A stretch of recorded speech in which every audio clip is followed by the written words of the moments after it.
At this point, I'd like to bust a persistent myth often used to validate doing nothing. The myth is that racism is human nature. It's not. We are not hardwired to perceive threat or inferiority and superiority in other races.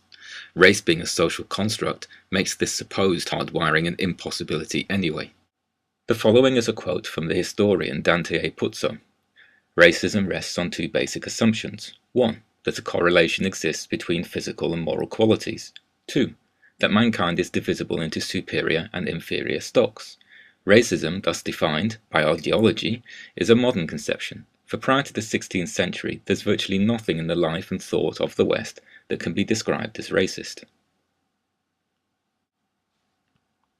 However, at the end of the 15th century, Ferdinand II of Aragon, that's Ferdinand V of Spain, Isabella I of Castile, and Pope Alexander VI did some pioneering. This was the blue blood, or clean blood theory. It coincided with the defeat of the last Moorish king, Muhammad XII from the Almohad dynasty. This was in Granada in 1492. In the 17th century, scientific racism had taken off. Many who subscribed and contributed to it are now household names. Voltaire, for example.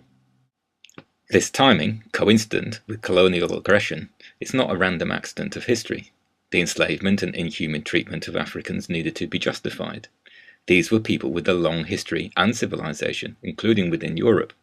There were scientists, farmers, medics, craftsmen, teachers, rulers, architects and builders, soldiers, mathematicians, philosophers, lawmakers, and so on.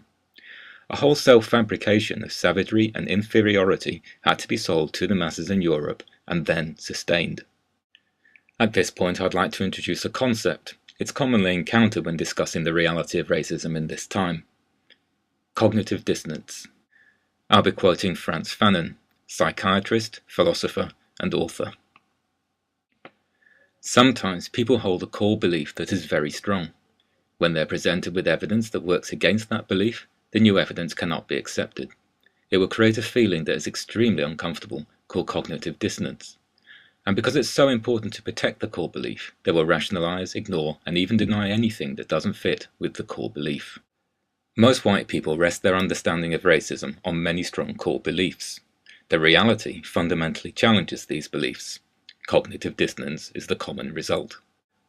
We've seen the stats, and we're up to date with some terms and definitions. We've also bust the myth of racism being human nature. Now let's take a look at our brains on racism.